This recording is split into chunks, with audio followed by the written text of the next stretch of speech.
The United States Senate career of Barack Obama began on January 4, 2005 and ended on November 16, 2008. He resigned his seat in the Illinois Senate to serve and would resign upon being elected President of the United States. Obama won the seat in an election against Alan Keyes, who replaced Republican primary election winner Jack Ryan. Prior to his election but after Ryan withdrew from the race, he rose to national prominence by delivering the 2004 Democratic National Convention keynote address. Upon his election, he became the fifth African-American senator in U.S. history, the third to have been popularly elected. As a senator, he served on a variety of committees and chaired the United States Senate Foreign Relations Subcommittee on European Affairs. His bill sponsorship and voting records indicates that he was a loyalist to the Democratic Party. He was considered to be among the most liberal by various analyses. In his first session, he was involved in immigration reform. Legislation bearing his name was passed for armament reduction and federal transparency as well as relief aid. In the first year of the 110th Congress, he worked on lobbying and campaign finance reform, election reform, climate control and troop reduction. In the second year, he legislated for oversight of certain military discharges, Iran divestment and nuclear terrorism reduction, but President George W. Bush vetoed his legislation for state children's health insurance program-related military family job protections. His resignation and the procedural appointment of his replacement led to the Rod Blagojevich corruption charges with eventual impeachment of the governor of Illinois Rod Blagojevich. Subsequently, Roland Burris was appointed to replace Obama, and Burris was involved in a United States Senate ethics probe regarding his association with Blagojevich. U.S. Senate campaign. In mid-2002, Obama began considering a run for the U.S. Senate, enlisting political strategist David Axelrod that fall and formally announcing his candidacy in January 2003. Before deciding to run, Obama met with Jesse Jackson Jr., who was known to be considering a bid for the seat. He said, "Jesse, if you are a unregistered trademark running for the U.S. Senate unregistered trademark am not going to run," Jackson said in recounting the conversation to the New York Times in 2008. Jackson told Obama he had already decided not to run. Decisions by Republican incumbent Peter Fitzgerald and his Democratic predecessor Carol Moseley Braun not to contest the race launched wide-open Democratic and Republican primary contests involving 15 candidates. Obama's candidacy was boosted by Axelrod's advertising campaign featuring images of the late Chicago Mayor Harold Washington and an endorsement by the daughter of the late Paul Simon, former U.S. Senator for Illinois. He received over 52% of the vote in the March 2004 primary, emerging 29% ahead of his nearest Democratic rival. Obama's expected opponent in the general election, Republican primary winner Jack Ryan, withdrew from the race in June 2004. In August 2004, with less than 3 months to go before Election Day, Alan Keyes accepted the Illinois Republican Party's nomination to replace Ryan. A longtime resident of Maryland, Keyes established legal residency in Illinois with the nomination. Through 3 televised debates, Obama and Keyes expressed opposing views on stem cell research, abortion, gun control, school vouchers, and tax cuts. Obama was criticized by Keyes, as he had also been by rival pro-choice candidates in the Democratic primary, for a series of present votes on late-term abortion and parental notification issues. The charge that Obama's present votes suggested he was not firmly pro-choice was refuted by 2 lobbyists for pro-choice groups. In the November 2004 general election, Obama received 70% of the vote to Keyes' 27%, the largest victory margin for a statewide race in Illinois history. Keynote address equals. In July 2004, he wrote and delivered the keynote address at the 2004 Democratic National Convention in Boston, Massachusetts. After describing his maternal grandfather's experiences as a World War II veteran and a beneficiary of the New Deal's FHA and GI Bill programs, Obama spoke about changing the U.S. government's economic and social priorities. He questioned the Bush administration's management of the Iraq War and highlighted America's obligations to its soldiers. Drawing examples from U.S. history, He criticized heavily partisan views of the electorate and asked Americans to find unity in diversity, saying, "There is not a liberal America and a conservative America. There's the United States of America." Broadcasts of the speech by major news organizations launched Obama's status as a national political figure and boosted his campaign for U.S. Senate. With Obama facing nearly certain victory in his U.S. Senate race against Alan Keyes at the time, combined with an overwhelmingly positive reaction to his address, speculation grew about the possibility of a potential Obama candidacy for President of the United States in 2008 or later. Following the speech, Chris Matthews even went as far as predicting that Obama would become the first African-American president. If he decided to run for president, he would join other African Americans like Alan Keyes and Shirley Chisholm who had previous presidential runs. But as of 2004, no African American had received a major party's presidential nomination and no African American had won a presidential primary since Jesse Jackson in 1988. In addition, Hillary Clinton was favored by many to become the Democratic nominee and first ever female presidential nominee in 2008, while in contrast to Clinton, Obama's background and issue positions were still unknown to the majority of the public.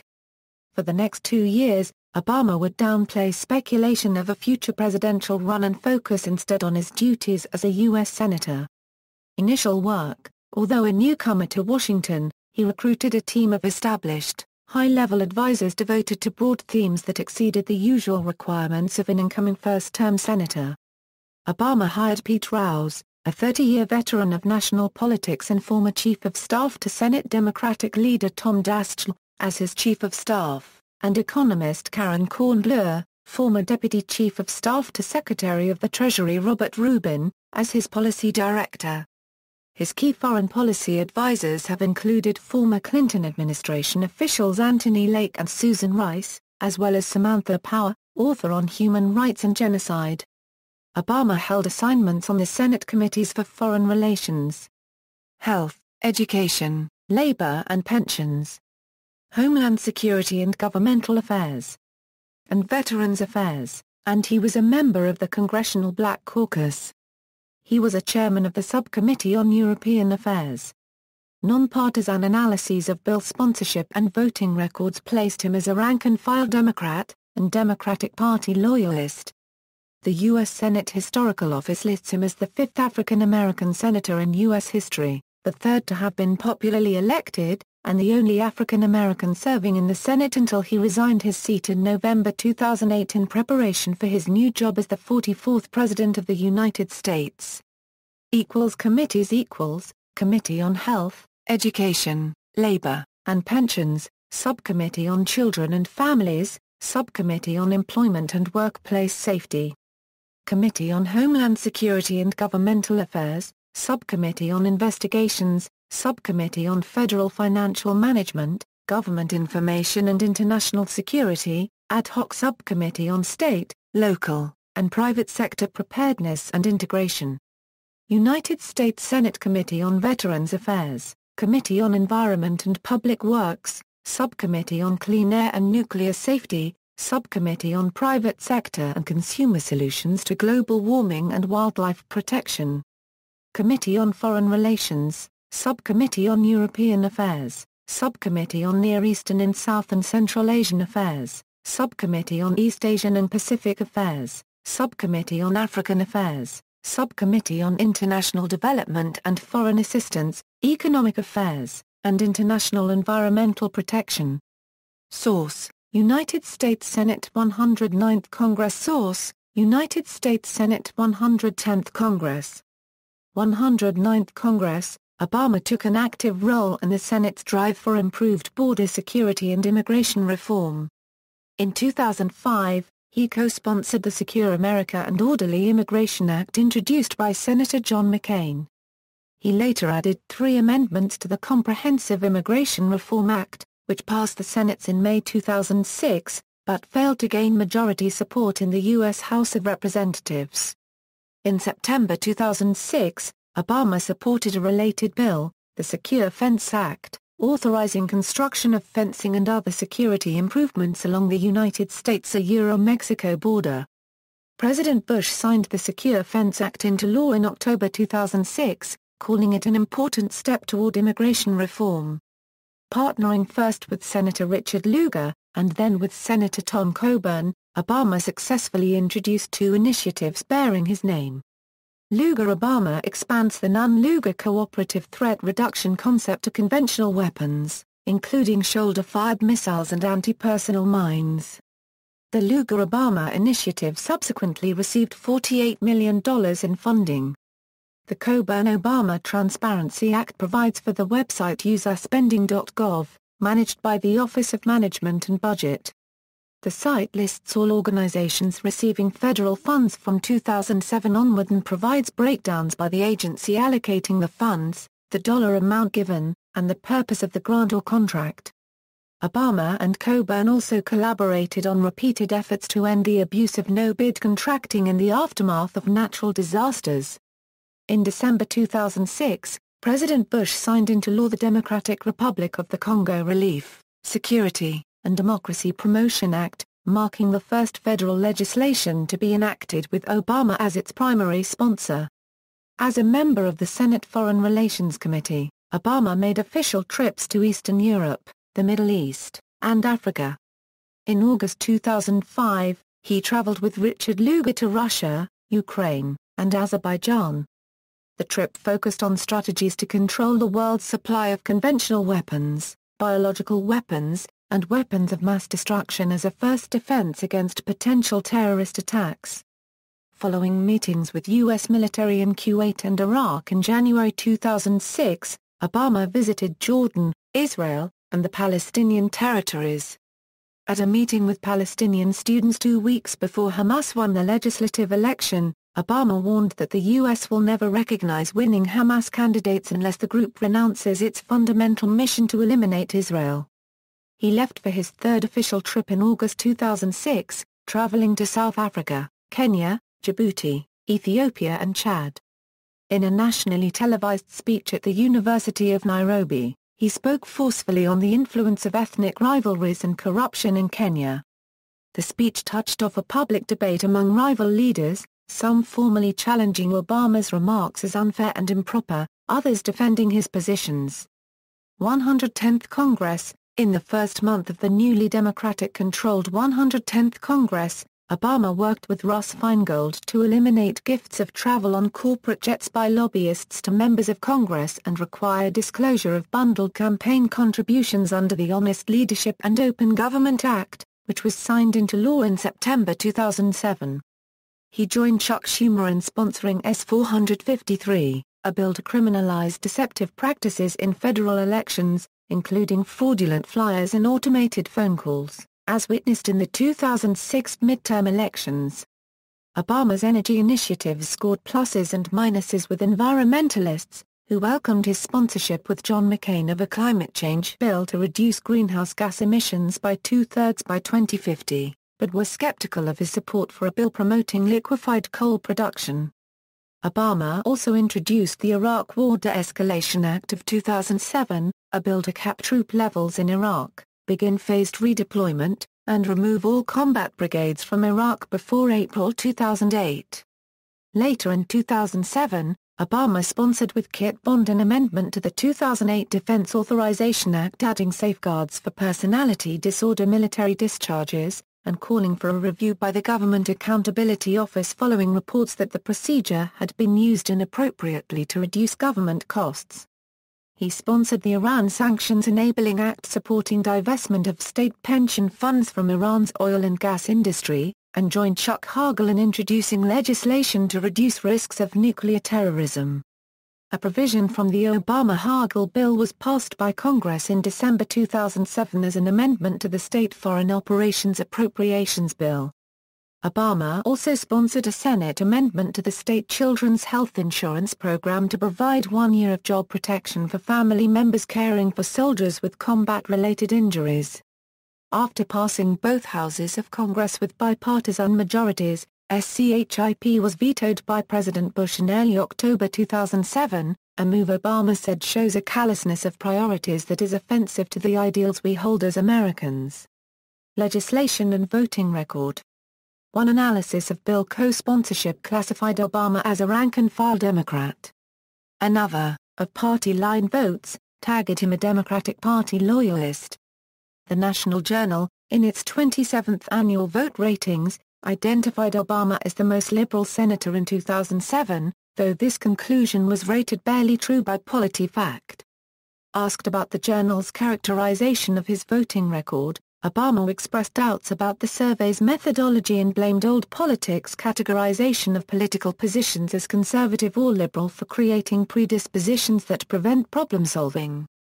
Ratings of Obama's liberalism by the Americans for Democratic Action, based on 20 ADA-selected votes each year, declined from 100% in 2005 to 95% in 2006, with one vote the ADA counted as not liberal in 2006, and 75%, with 5 missed votes, in 2007. A study of the voting records of all 100 senators, using an average of the ratings of 7 liberal interest groups, described Obama as among the least liberal of the Democrats, scoring an 80%. Resignation and replacement in the U.S. Senate. After his election as President of the United States, Obama announced on November 13, 2008 plans to resign his Senate seat, effective on November 16, 2008.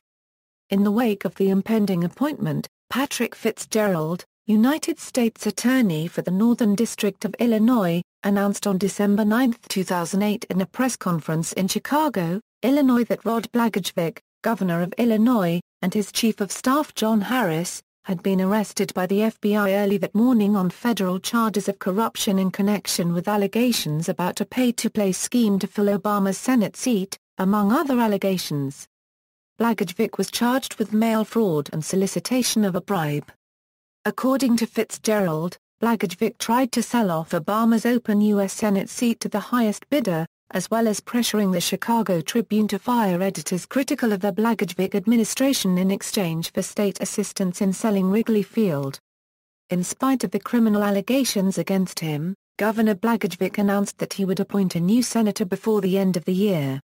However, in an investigation by the Office of the U.S. Attorney into allegations of a pay-to-play scheme to fill Obama's Senate seat Blagojevich scandal, where it was alleged that Blagojevich attempted to fill Obama's seat in exchange for political favors and bribes. Illinois Governor Blagojevich appointed former Illinois Attorney General Roland Burris as Obama's replacement. However, the legality of Burris' appointment was disputed by the Senate Democratic leadership, who alleged that Burris' appointment was not legal because he had not produced a certificate with the signatures of both the Governor and Secretary of State Jesse White, who had declined to sign the certification of appointment. Chicago, former Illinois Governor Rod Blagojevich was convicted on 17 of the 20 public corruption charges against him related to his attempt to sell the U.S. Senate seat held by Barack Obama before he resigned to become president. On January 9, 2009, the Illinois Supreme Court ruled that the Burris appointment only required the signature of the governor, and that the signature of the Secretary of State is not required to make the appointment valid. The court also ruled that the state of Illinois is not obligated to use, and its Secretary of State is not required to sign, the Senate's recommended certification form, and that the Secretary of State could provide Burris with the form from the official state records after Burris paid a fee. The form showed that the appointment was registered and certified by the Secretary's office, which contained information to fulfill the requirements of the U.S. Senate for certification by the state Secretary of State. With the form presented by Burris to the U.S. Senate, the Secretary of the U.S. Senate and the Senate parliamentarian on January 12, 2009 deemed Burris' new credentials valid for the appointment, and Senate leaders decided to seat Burris. Burris was finally sworn in on January 15, 2009 by then-President of the Senate Dick Cheney. Recognition and honors. While in the U.S. Senate, Obama had a number of awards and honors bestowed on him by various groups. An October 2005 article in the British journal New Statesman listed Obama as one of 10 people who could change the world, the only politician included on the list. In 2005 and again in 2007, Time magazine named him one of the world's most influential people. During his first 3 years in the U.S. Senate, Obama received honorary doctorates of law from Knox College, University of Massachusetts Boston, Northwestern University, Xavier University of Louisiana, Southern New Hampshire University, Howard University, and Wesleyan University. The audiobook edition of Dreams from My Father earned Obama the Grammy Award for Best Spoken Word Album in 2006. He won the award a second time in 2008 for the spoken word edition of The Audacity of Hope. A school in Obama's father's hometown, which the senator visited on his 2006 Kenya trip, was renamed the Senator Barack Obama Primary School. See also, Illinois Senate Career of Barack Obama, Political Positions of Barack Obama, Presidential Campaign of Barack Obama. Notes. Further reading, Curry, Jessica. Barack Obama, Under the Lights, Chicago Life, Fall 2004. Retrieved on January 14, 2008. Graff, Garrett. The Legend of Barack Obama, Washingtonian, November 1, 2006. Retrieved on January 14, 2008. Liza, Ryan. Above the Fray, GQ, September 2007. Retrieved on January 14, 2008. Macfarquhar, Larissa. The Conciliator, Where is Barack Obama Coming From? New Yorker, May 7, 2007. Retrieved on January 14, 2008. Mundy, Liza. A Series of Fortunate Events, Washington Post Magazine, August 12, 2007. Retrieved on January 14, 2008. Wallace Wells, Ben. Destiny's Child, Rolling Stone, February 7, 2007. Retrieved on January 14, 2008. Zata, Hankda. What Makes Obama Run? Chicago Reader, December 8, 1995. Retrieved on January 14, 2008.